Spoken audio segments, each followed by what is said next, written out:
Hello, CDEC 1359. This is your weekly explanation. We are going to be looking at individualizing supports and visual and auditory impairments. This will take us through next Thursday, February 4th. When we look at the module, you'll be reading the chapters 4 and 8.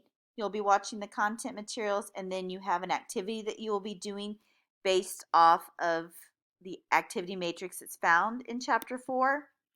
I'll be releasing the individualizing supports content material later today. But for visual and hearing impairments, what we have is this one's over providing accommodations. And so this is geared for a little bit older children, but you can start looking at what that would look like in an early childhood setting. This one's over the types of hearing loss, and these are the levels of hearing loss. And so this simulates what it would be like if you had a profound loss versus a moderate loss. Visual impairments, this is, it simulates different types of vision loss. So if you had retinitis pigmentosa, if you had glaucoma, what it would look like. This, she's based in the UK. However, early childhood is the place where reading and writing develops.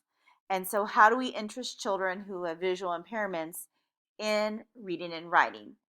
And so how do we make those visual pages tactile? And so she does a really great job of explaining that. And then for this one, there are several families who have children with visual impairments. And so they are explaining how they identified their child, what type of visual impairment that they have.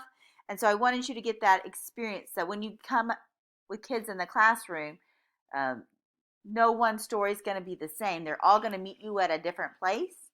And so that is that. For the activity for this week, if you look on in chapter 4 at the end, they have an activity matrix, and I'm going to open this. And what I've done is filled it in. And so since we're looking at visual and auditory impairments this week, I've given you an example. So for this one, this activity matrix, you're going to be doing it over Brenda. She has a visual impairment. She has charge, and if you want to know what charge is, I've given you a link. And that's the first thing I would tell you when you have a friend with an exceptionality. Go do a search, talk to the professional about what does this mean? Like, how do you have charge? What's affected by charge? Like charge, like each one of these stands for something that is impacted by the syndrome. So C is coloboma, which is an eye condition. And so part of the charge syndrome is coloboma of the eye. She can only see out of the white quadrants of her eye. So she only can see out of a quarter of her eye. And then the time is calendar. All students come in and sit down on the carpet and look at the carpet, teacher. And so the difficulty she's having is Brenda has a hard time seeing the teacher and the calendar. What can you change to the environment or how you do calendar time? And what kind of goal? This one's going to be center time, and this is what happens during center time. The problem is Brenda selects the water table but bumps into chairs and toys on the floor. She has a hard time seeing equipment and water and passing toys with her friends. What can you change? What kind of goal can you set for her? The second one's going to be over auditory impairment. Joe Queese is a 4-year-old boy who has severe bilateral hearing loss. You'll understand more about that after the videos.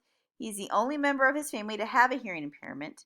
He wears hearing aids and is learning sign language. So you're going to be focused on during small group instruction. He has a hard time focusing because even though he's 4, he has the language level of a 2-year-old. And then outdoor play. So there's activity boxes that are out there, climbing structures, slides, swings, tricycles. And the problem is you have a hard time getting his attention for correction. So like if he takes his bike off the bike path and he's off in the field, if he's really far away and you're trying to get his attention to tell him it's time to line up. And then Joquise tends to play alone. So what can you do to change the environment and their goals? And so this is really starting you guys to think about, how do I individualize instruction for this kid to meet their need?